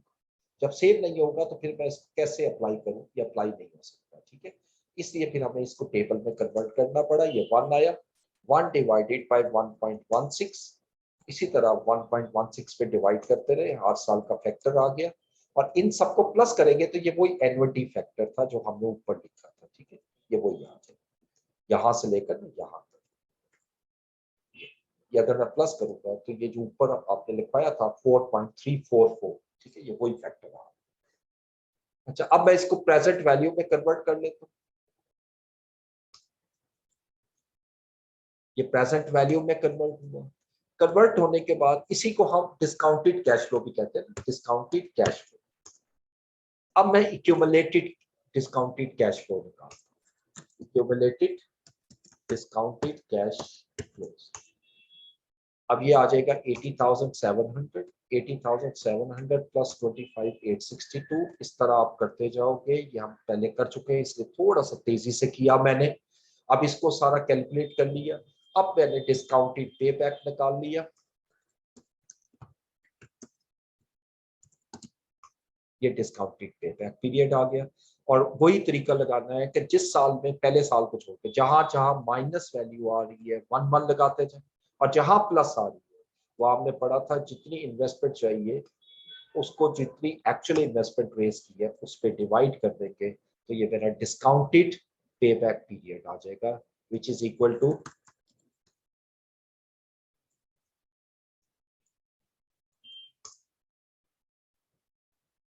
3.80 ईयर्स। ये हमेशा याद रखना है कि नॉर्मल जो पे बैक पीरियड होता है उसका आंसर कम होता है और जो डिस्काउंटेड होता है उसका ज्यादा होता है।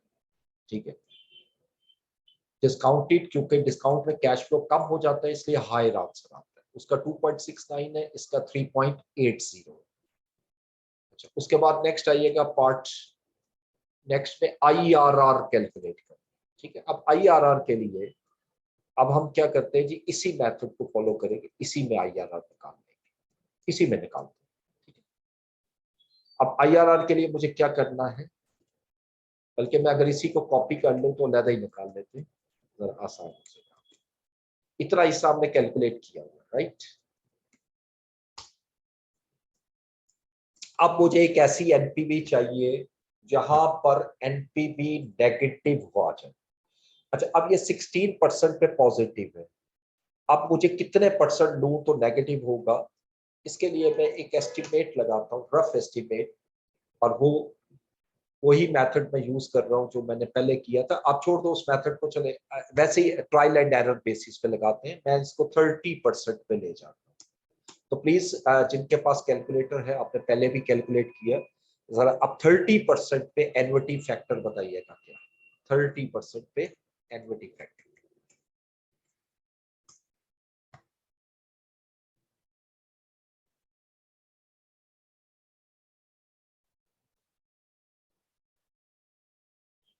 जी पहले कैलकुलेट किया था ना आपने,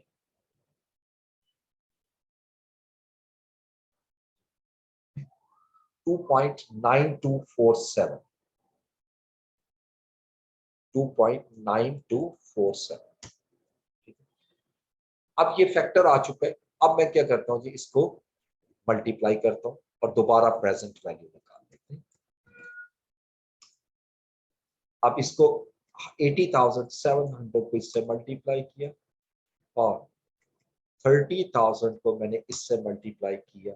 अभी भी देखो ये पॉजिटिव है, तो ये यानी स्टिल पॉजिटिव आ रहा है। 30 से भी ऊपर चाहिएगा और इसको 35% पे ले, 35% पे जरा कैलकुलेट कीजिएगा एन्युटी फैक्टर।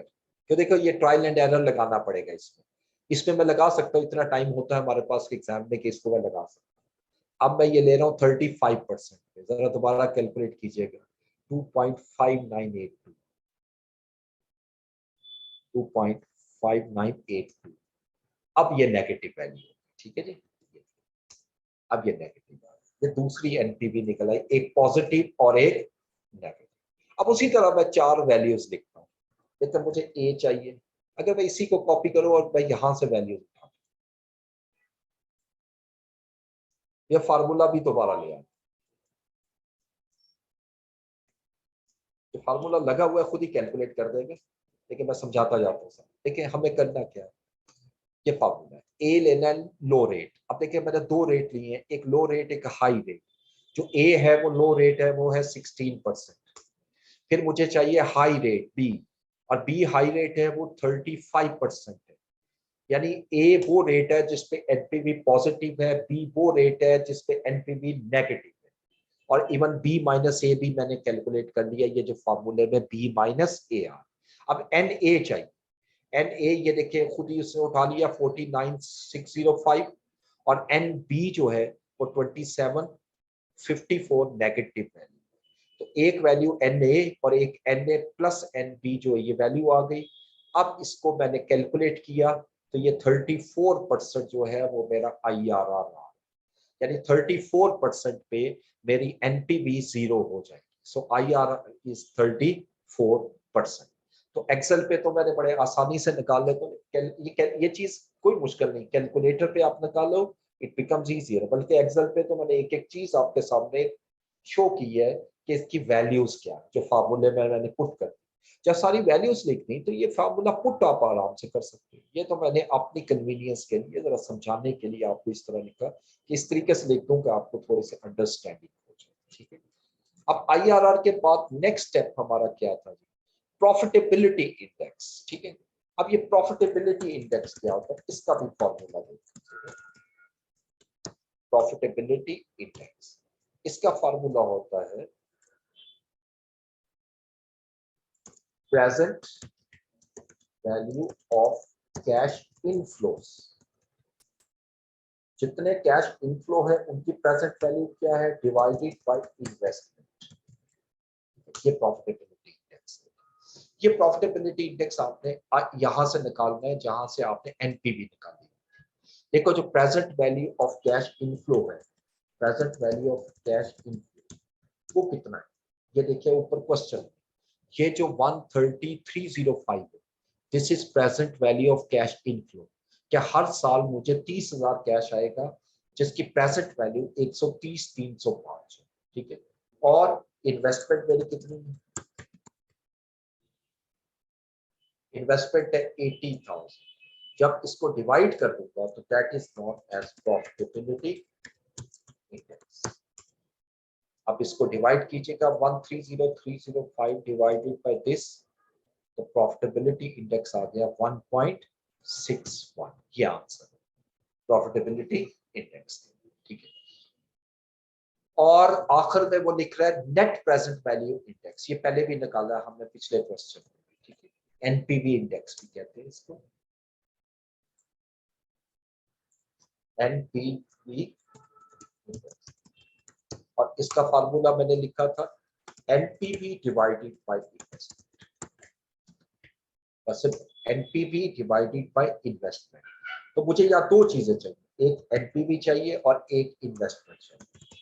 इन्वेस्टमेंट तो चले ये लिखी हुई है हमने 80,700 है, और एनपीवी जो है वो हमने ऊपर कैलकुलेट की थी, एनपीवी इज 49,605। अब इसको जब डिवाइड करूंगा तो दैट इज एनपीवी इंडेक्स आ जाएगा, एनपीवी इंडेक्स।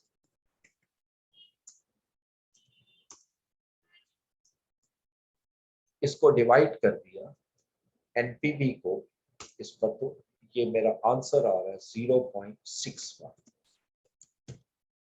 अच्छा अब इन दोनों में जरा एक चीज मैं आपको बता दूं, ये जो 1.61 आ रहा है ये बता रहा है कि 61% ज्यादा कैश फ्लो जनरेट हुआ है इन्वेस्टमेंट से, यानी 1 जो है ओरिजिनल इन्वेस्टमेंट होती है, 0.61 उससे हायर होता है, और एनपीवी प्योरली हायर शो करता है। यानी इसमें से अगर मैं 1 माइनस कर दूं ना प्रॉफिटेबिलिटी इंडेक्स में से, तो वो एनपीवी इंडेक्स बन जाता है। ये बेसिक इसमें डिफरेंस है और इसमें कोई फर्क नहीं, ठीक है। आप क्वेश्चन देख लेते हैं।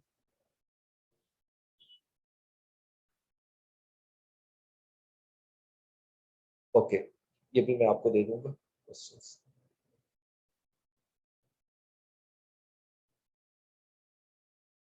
अच्छा, क्वेश्चन 1 और 2 में अगर रिड्यूसिंग बैलेंस मेथड कहा गया हो तो कैसे कैलकुलेट करें, ये जरा लेंथी काम होता है, मैं कर देता हूँ आपको।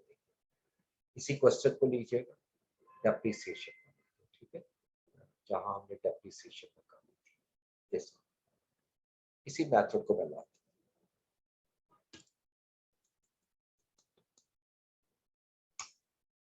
मैं लिखता हूं if reducing balance method is passed, तो फिर 10 इयर्स नहीं करेगा, थोड़ा कम कर देगा, थोड़ा लेंथी हो जाता है ये क्वेश्चन, ठीक है।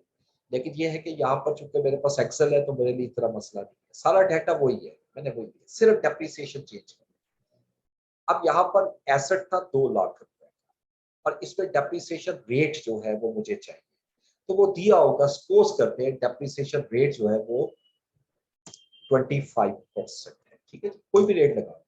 तो पहले साल की रिड्यूसिंग बैलेंस में आपको डेप्रिसिएशन निकालनी आती है ना, मैं यहाँ पे लगा निकाल के दिखा देता हूँ, डेप्रिसिएशन अंडर रिड्यूसिंग। इसके लिए आसान तरीका ये होता है कि आप यहाँ बना लो कॉस्ट कितने का एसेट है या ओपनिंग बैलेंस, आप कुछ भी लिख लो, कॉस्ट WDV,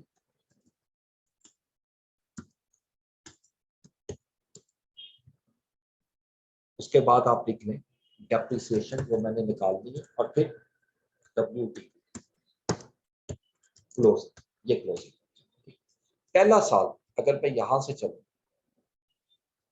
10 साल की डेप्रिसिएशन, तो क्या करूं, देखिए अगर एसेट 2 लाख का है, ये 2 लाख का एसेट है, तो पहले साल की डेप्रिसिएशन 25%, इस अमाउंट का 25% लीजिए, ये 25% लीजिए, इसमें से ये माइनस कर, ये जो माइनस किया वो 1,50,000 की वैल्यू, ठीक है जी, ये WD, और जो इस साल की WD है वो अगले साल की ओपनिंग बैलेंस।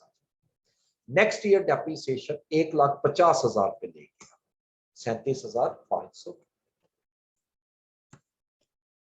ये 1125, फिर इसी तरह 112500 ली, और फिर इसकी डेप्रिसिएशन ले ली 25%, और ये वैल्यू निकल। अब मैं अगर इसको लेके चलूं, तो मैंने तो फार्मूले लगाए हुए आखिर तक, तो ये देखिए ये डेप्रिसिएशन, सिर्फ आखिरी साल में एक चीज देखनी है, जितनी डेप्रिसिएशन होती, क्योंकि इसकी रेजिडुअल वैल्यू नहीं, अगर रेजिडुअल वैल्यू ना हो, जितनी डेप्रिसिएशन है आखिरी साल में सारी रिकॉर्ड, ताकि ये जीरो हो जाए, ठीक है। ये हमेशा याद रखना है कि आखिरी साल में जाकर हमें एडजस्टमेंट करनी है, और अगर मैं डेप्रिसिएशन रेट ज्यादा कर लूंगा तो ये जरा कम हो जाएगी, ये डिपेंड करता है उसके, ठीक है। अब ये जो डेप्रिसिएशन आई है वो डेप्रिसिएशन यहाँ ले आई है, और जैसे हमने पढ़ा था कि यहाँ से डेप्रिसिएशन माइनस करनी है, तो ये सारी डेप्रिसिएशन में यहाँ से माइनस करनी है, और उसके बाद ये टैक्स आ गया 50% पे, उसी तरह फिर प्रॉफिट आफ्टर टैक्स मैंने कैलकुलेट कर लिया, और उसके बाद कैश फ्लो निकला, दोबारा डेप्रिसिएशन ऐड कर, सारा कोई चीज, सिर्फ डेप्रिसिएशन की कैलकुलेशन जो है वो आपने इस तरीके से करनी, ठीक है, अगर रिड्यूसिंग बैलेंस मेथड क्वेश्चन के अंदर गिवन। अच्छा,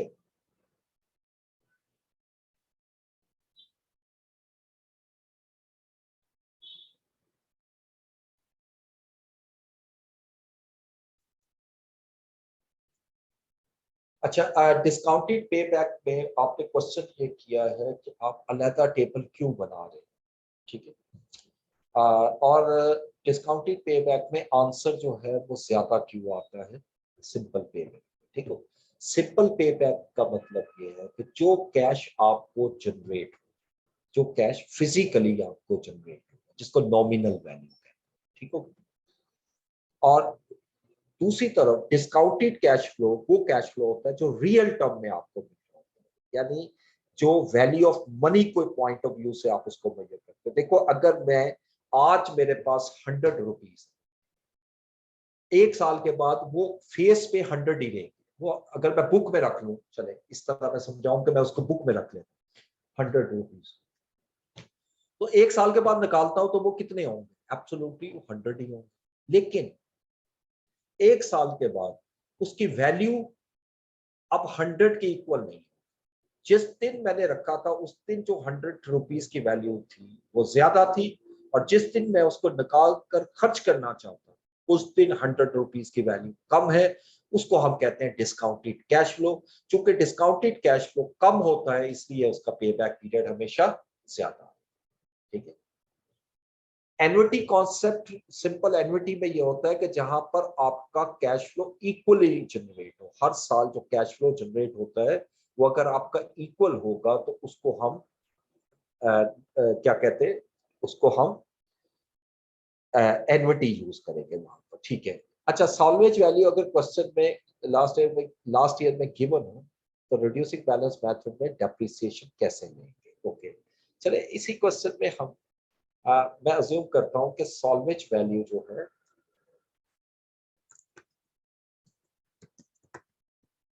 वो 10,000। लेट्स ठीक। अब देखें तो मैं जब डेप्रिसिएशन लेता हूँ, अब इसको प्रॉपर 25% लेता हूँ जिस तरह हमने ली थी, ठीक है। ये 12/50 आपने यहाँ पर इस तरह वैल्यू लेनी है आखिरी ईयर की। ये 15,017 है कि एंड पे ये 10,000 की इक्वल आ जाए, यानी ये WTV जो है ना, this one that should be equal to the salvage value. तो मुझे कितना लेस करना है, तो 5017 अगर लेस कर दूं तो ये 10,000 हो जाए। तो यहाँ पर अब आखिरी साल की डेप्रिसिएशन जो है 5017। सो ऑलवेज रिमेंबर, जिस क्वेश्चन में सॉल्वेज वैल्यू आ जाए, सिर्फ और सिर्फ आखिरी साल में जाकर उसकी वैल्यू चेंज होती है डेप्रिसिएशन की। बाकी ऊपर जितने भी साल है उसमें कोई फर्क नहीं। MIRR आपके सिलेबस में नहीं है, modified internal rate of return.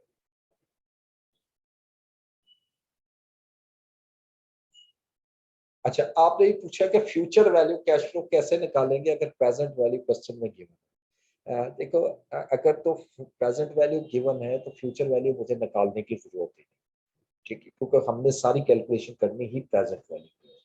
लेकिन फिर भी मैं आपको बता देता हूँ, अगर फ्यूचर वैल्यू अगर आपने कैलकुलेट करनी है तो फ्यूचर वैल्यू के अलग टेबल है, ठीक है। उस टेबल के थ्रू आप उसकी वैल्यू लोगे, मल्टीप्लाई करोगे तो फ्यूचर वैल्यू में कन्वर्ट हो जाए। बस इतना सा फर्क है। WTV written down value, WTV yes, accounting में आपने पढ़ा होगा, कॉस्ट में से जब मैं डेप्रिसिएशन लेस करूंगा तो उसको WTV कहते हैं, ठीक है। ये जब मैं कैलकुलेट कर रहा हूँ, ये 2 लाख की कॉस्ट है, इसमें 50,000 लेस किया तो 1,50,000, ठीक है। अच्छा, कॉस्ट ऑफ कैपिटल क्या चीज होती है? Cost of capital is the cost that has to be incurred by company. मैं थोड़ा सा आपको समझा देता हूँ कॉस्ट ऑफ कैपिटल के हवाले से। फर्ज करें, let's say a businessman invest ₹50,000 and took loan of 25,000। चलिए, अगर मैं इसको कहूँ तो मेरी इक्विटी है 50,000, ठीक है, और लोन कितना लिया? 25,000। अच्छा, अब इक्विटी पे आप क्या पे करते हो जी? Definitely dividend. अब मैं कहता हूँ जी मैं 15% डिविडेंड पे करता हूँ, और लोन पे मैंने 12% इंटरेस्ट पे करता हूँ। अब मैं क्या करूंगा कि इस 50,000 का 15% लूंगा, इस 25,000 का 12% लूंगा, इनको प्लस करें, क्या आ गया 10,500, इसको प्लस करें, ये आ गया 75। अब इसको जब मैं डिवाइड करूंगा तो ये cost of capital, this one divided by, sorry, this divided by this. ये अभी आगे पढ़ेंगे आगे जाके, ठीक है। थोड़ा सा मैं इसको 14% इसका कॉस्ट ऑफ कैपिटल, यानी आपने जो लोगों से पैसा लिया है बिजनेस से, उस पे जो आप पे कर रहे हो उनको रिटर्न पे कर, रिटर्न क्या होता है? जो चीज जो आप प्रॉफिट उनको दे रहे हो, चाहे वो इंटरेस्ट की फॉर्म में, डिविडेंड की फॉर्म, वो कितने परसेंट है, उसको हम कहते हैं कॉस्ट ऑफ कैपिटल। और यही मेरा रिक्वायर्ड रेट ऑफ रिटर्न है, यानी कम से कम मैं जहां पैसा लगाने लगा हूं, मैं यही पैसा आगे लगा रहा हूँ। तो अगर मुझे इस पे 14% रिटर्न नहीं मिलेगा तो इसका मतलब कि मैं नुकसान में जा रहा हूँ। तो कम से कम वहां पर 14% मुझे रिटर्न मिलेगा तो मैं समझे ब्रेक इवन। इसलिए हम उसको कॉस्ट ऑफ कैपिटल कहते हैं, ठीक है। और इसी को weighted average cost of capital कहते हैं, वैक। पूरा नाम इसका weighted average cost of capital है, और नॉर्मली हम इसको कॉस्ट ऑफ कैपिटल का नाम देते हैं। अगर एनवर्टी टेबल क्वेश्चन में गिवन ना हो तो मैंने ऊपर फार्मूला लिखा है, उसके मुताबिक आप कैलकुलेट करो, ठीक है। वेटेड कॉस्ट का फार्मूला जो है वो मैंने आपके सामने लिख दिया, उस तरह इतना लंबा फार्मूला लिखने की जरूरत नहीं होती, हम इसको टेबल की फॉर्म में कर लेते हैं। इसको टेबुलर मेथड ये भी करवा दूंगा आपको, अलग से करना ही है, ठीक है। वैक कैसे कैलकुलेट होता है ये अलग से आप कैलकुलेट करेंगे। फिलहाल उसकी कैलकुलेशन को छोड़ दीजिए, अब कॉन्सेप्ट की तरफ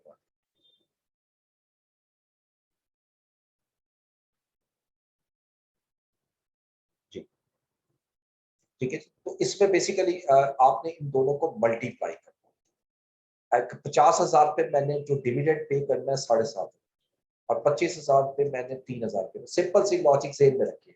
आप अपने पॉइंट से देखो, आपने मिस्टर ए से लिए 50,000 और आपने उससे ये तय किया कि मैंने 1 साल के बाद आपको 7500 रुपये वापस करना, ठीक है। वापस लोन, ये इंटरेस्ट देना, प्रॉफिट देना, ठीक है। और दूसरा मिस्टर बी से आपने 25,000 रुपए लिए और उससे एग्री ये हुआ है कि आपने 3,000।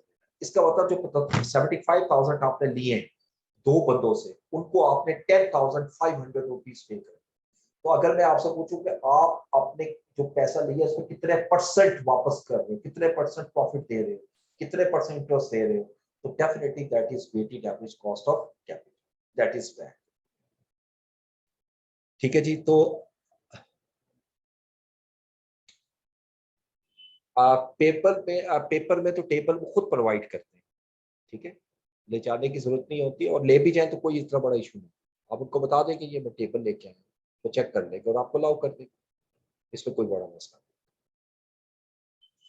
लेकिन टेबल के बगैर अगर आप करना चाहते हो तो ये ज्यादा आसान हो जाता है, इसमें टाइम आपका ज्यादा सेव हो जाता है और ज्यादा बेटर है। अच्छा, आप जरा, मैं थोड़ा सा डिस्कशन कर रहा था कि क्योंकि सिर्फ मेरे पास 1-2 मिनट है, नेक्स्ट हमने क्या करना है। देखिए, अब हमारी नेक्स्ट क्लास है, अभी ये कुछ क्वेश्चन हैं इसमें। क्वेश्चन नंबर 4 खासतौर पे काफी लेती है, 5 है, उसके बाद छोटे छोटे क्वेश्चन, ठीक है। एक तो हमने एक क्लास अभी और रखनी है इन क्वेश्चंस पे, नेक्स्ट जो क्लास होगी वो इंशाल्लाह इन्हीं क्वेश्चंस को हम आगे कंटिन्यू करेंगे। आपने ये काम करना है, खुद भी सॉल्व करने की कोशिश करनी है, और जो क्वेश्चन आपको प्रॉब्लम आ रही है वो हम क्लास के अंदर डिस्कस कर सकते हैं, ठीक है। और वैसे मैं आपको कहूँ, और उसके बाद मैंने थ्योरी की भी एक फाइल आपको शेयर कर दी है, बाकी भी और थ्योरी भी मैं आपको इंशाल्लाह संडे तक भेज दूंगा, ठीक है। हाँ जी, कोई क्वेश्चन करना चाह रहे हैं तो कर ले, 1 मिनट है मेरे पास।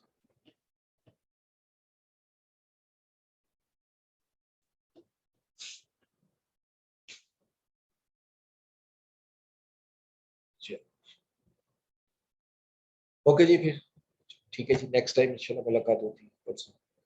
Thank you so much. Allah Hafiz.